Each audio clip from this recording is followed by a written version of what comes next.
And good morning. I'm Jack Minish with NBC2's Trash or Treasure. Well, next Wednesday is Christmas, of course, and this morning I have a Christmas segment for you. But first, before we start that, I'd like to give you a little Christmas factoid. Did you know in 1830, Alabama was the first state in the Union to designate Christmas as a legal holiday? But let's go ahead and get started. I want to start with this cake mold, ice cream mold right over here. This is cast aluminum, and it is vintage, and it's a Santa Claus cake or ice cream mold, and it was made by Nordic Ware of Minneapolis, Minnesota, and this is priced locally in one of our shops here at $85. This next Santa here, he looks like he's vintage or old, and he looks like he's carved wood, but actually he's a composite figure. And he's very recent, of course, and he is a future Christmas collectible. And on the bottom here, we see that it's marked EF Company. This Santa was limited to 3,000 production. Price around $40. You can find those on the internet.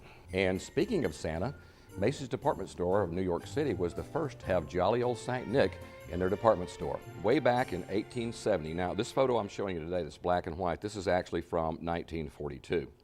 Also, did you know, in 1999, the tallest Christmas tree to ever grace Rockefeller Plaza was placed there. It was 100 feet tall. That's the tallest one that's ever been there, 100 feet tall. And by the way, the first mass-produced Christmas lights were actually put out in 1890. All right, now on the set, right down here, I have a 1940s Lewis Marks Toy Company stamped steel dump truck. It's in good, well-loved condition, as they say in the business, but notice here on the front of the truck, right there on the nose, these holes, and that's where there used to be an attached grill. Now, I was able to find a picture of what this truck looked like with a grill. As you'll see right there, it's a grill and it has headlights. This vintage Lewis Marks dump truck is worth about $50 as it is without the grill. Now, had this had the grill, then we're looking at about $125. Now, if you also had the box that went with that, then you're going to bump it up another $100. So you're looking at $225 to $250 with the toy in great shape and the box. Now I have another vintage toy to show you. This is the sparkling Sure Shot gun from the 1950s, and it's by the T-Con Incorporated Toy Company. It also reads there on the bottom, it says made in the USA. Too bad we don't see that much anymore. This toy, when you crank it, makes a popping sound, and it also shoots sparks. So this is a really cute little toy for kids back in the 1950s, and it was real popular under the Christmas trees. Now, this particular toy gun will sell for around $35. All right, now I have a little Christmas trivia for you. In 1957, Play-Doh, remember Play-Doh? Play-Doh was all the rage as a Christmas present, but did you know that Play-Doh was originally developed as a wallpaper cleaner?